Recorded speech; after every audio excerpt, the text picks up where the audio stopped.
Good morning everyone.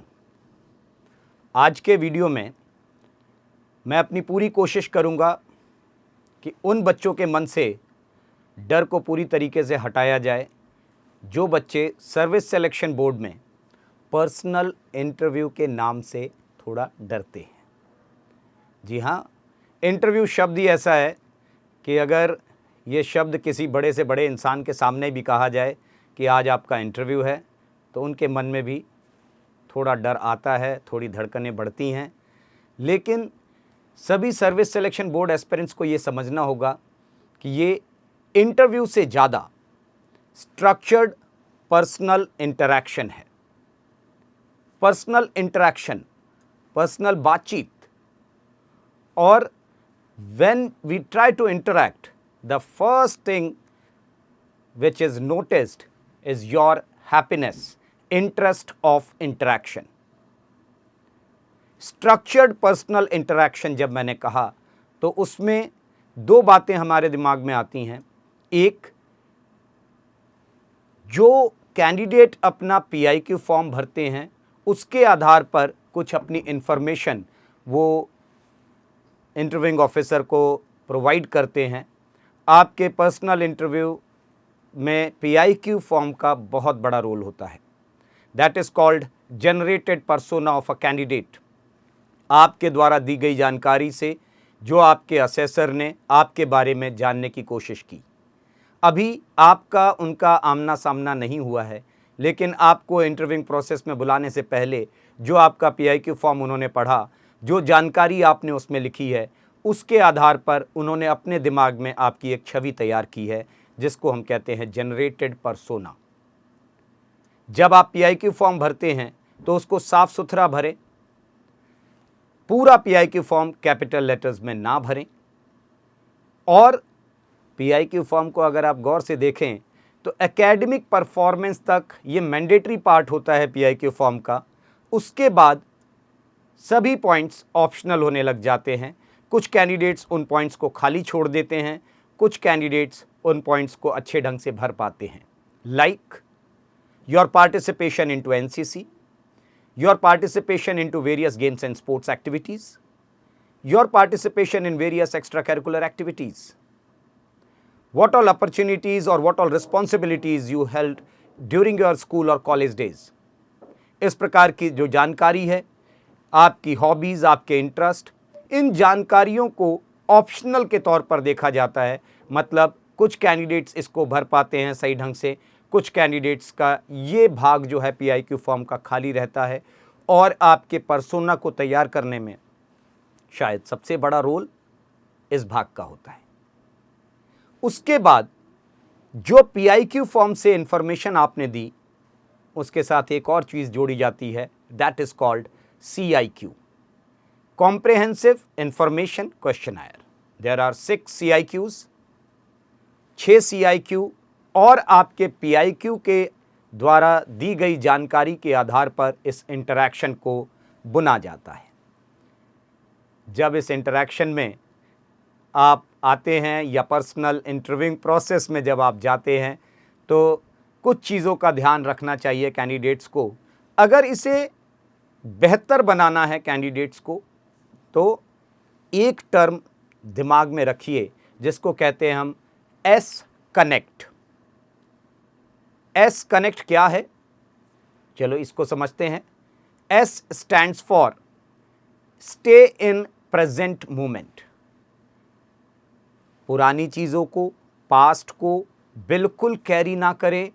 जिस समय जिसके सामने आप बैठे हैं उस इंसान से उस तरीके की, उस मौजूदा स्थिति में बात करिए। तो प्रेजेंट में जीने की कोशिश किया करिए, उस प्रेजेंट मोमेंट को एंजॉय करिए, उसमें रहने की कोशिश करिए। Then it comes connect. C stands for create open body language.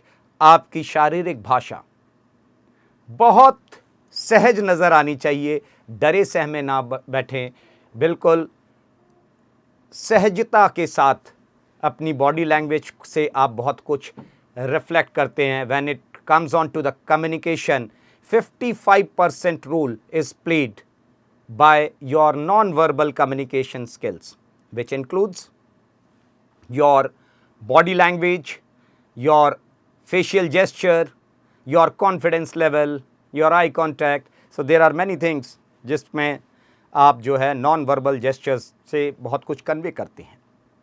So C stands for create open body language. O stands for observe non-verbal cues. जब आप किसी के सामने बैठें तो अपने नॉन वर्बल क्यूज प्लस सामने वाले के नॉन वर्बल क्यूज को ध्यान में रखते रहिए, ऑब्जर्व करिए उसको. N stands for notice what your gut tell you what is going on. आपकी गट क्या कहती है, क्या चल रहा है. तो अपने आंतरिक जो इंट्यूशंस हैं, गट फील जिसको कहते हैं, उसमें जरा सा रहने की कोशिश करिए, उसको जरूर साथ साथ नोटिस करते रहिए. Then second N, that stands for nurture the conversation. जो भी बातचीत है उसको थोड़ा सा अच्छे ढंग से सींचते रहिए. E stands for engage with eye contact. आंखें पूरी तरीके से इंटरव्यूइंग ऑफिसर के ऊपर बना के रखिए. आंखें इधर उधर ना भाग रही हों, आपका ध्यान पूरी तरीके से केंद्रित हो आपके इंटरव्यूइंग ऑफिसर के ऊपर. ऐसा ना हो कि कहीं आप उनके पीछे लगे हुए बोर्ड को देख रहे हैं, कभी उनके ऑफिस में रखे हुए मोमेंटोस को देख रहे हैं, कभी उनकी ऑफिस में लगे हुए पर्दों को देख रहे हैं. तो आपका ध्यान बाकी सब जगह होता है, जिस इंसान से आप बातचीत करने आए हैं उनके ऊपर ध्यान नहीं होता है. तो आई कांटेक्ट बेहतर मेंटेन किया करिए. C stands for convey warmth with your voice tone. अपनी आवाज से थोड़ा सा वो गर्माहट, वो थोड़ा गर्मजोशी आपके आवाज से निकलनी चाहिए कि as if you are happy talking to the other person. जो आपके इंटरव्यूइंग ऑफिसर हैं उनसे बात करके आपको वाकई दिल से खुशी हो रही है. जब आप ऐसा एहसास कराते हैं अपनी आवाज़ से, अपने वॉइस टोन से, ये एक बहुत अच्छा एडवांटेज होता है. And last is T. T stands for talk openly after listening the other person. दूसरे को सुनते हुए अपने मन से, खुले मन से बातचीत करिए. जितना आप सहम के बात करेंगे, जितना आप डर के बात करेंगे, उतना आपके परफॉर्मेंस में गिरावट होगी. This is S connect formula for personal interview. Because personal interview में एक चीज बहुत मायने रखती है, that is rapport. RAPPORT, rapport. What this rapport is? अगर आप इसका डिक्शनरी में मतलब देखेंगे तो उसको कहते हैं घनिष्ठता, बॉन्डिंग. जब तक आपने किसी से बात की, आप 40 मिनट, 45 मिनट, 1 घंटे तक किसी से बात करते रहे, लेकिन वो आत्मीयता नहीं आई बातचीत में, तो फिर ये 1 घंटा आपने वेस्ट किया है, किसी का अपना भी वेस्ट किया है, अगले इंसान का भी वेस्ट किया है. तो वो रैपट बिल्ड करने में S कनेक्ट बहुत बड़ा रोल प्ले करता है. Second thing, what I want to tell you about personal interviewing of process is, there is a term in psychology what we call interpersonal skills. Interpersonal skills का मतलब, जब आप किसी से बातचीत कर रहे हों तो इसमें 3W 2H फॉर्मूला अप्लाई करना है. 3W 2H फॉर्मूला क्या है? What to speak, when to speak, where to speak. And 2H stands for how to speak and how much to speak. क्योंकि लोग, बहुत सारे ऐसे कैंडिडेट्स आते हैं जो सच्चाई के नाम पर इनोसेंट बन जाते हैं. सच बोलना चाहिए, लेकिन सच्चाई का एक दायरा होता है, इनोसेंस का कोई दायरा नहीं होता है. Don't try to present yourself as a innocent youngster.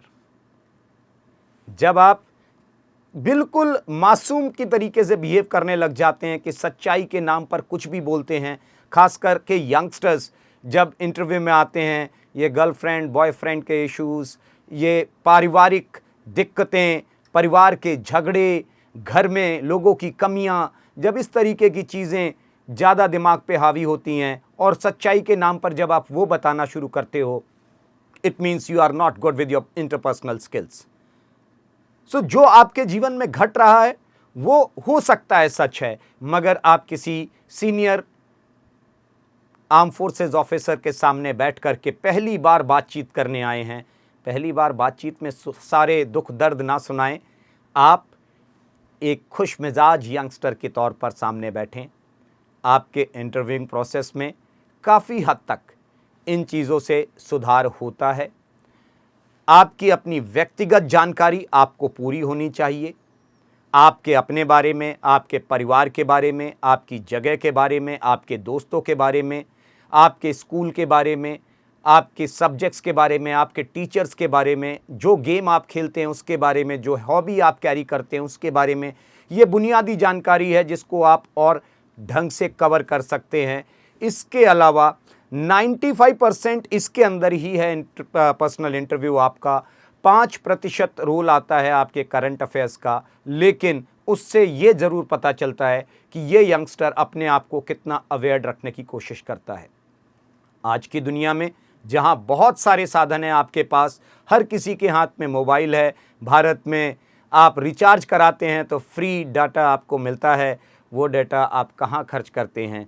आप यूट्यूब पर वीडियोस देख करके या फिर फिल्में देख करके, गाने सुन करके उसको वेस्ट करते हैं।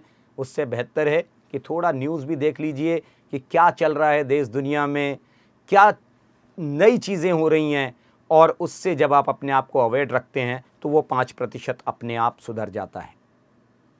उम्मीद करता हूँ आपको ये बात समझ में आई होगी, और इंटरव्यू का डर इतना अगर कर लिया आपने तो आपका इंटरव्यूइंग ऑफिसर से जो तालमेल है वो बहुत अच्छा बैठ जाएगा। शायद फिर आपको इतना डरने की ज़रूरत नहीं होगी इस शब्द से। शायद आपको फिर आगे ये ज़रूरत ना पड़े कि आप हर किसी के पास जा कर के अपने सवालों का जवाब ढूंढते रहे होंगे। जवाब सबसे बेहतर आपके अंदर होते हैं। अगर इन चीज़ों का ध्यान रखेंगे तो आपको हर एक चीज़ बड़ी आसान लगने लग जाएगी। Wish you very good luck, stay fit, stay healthy.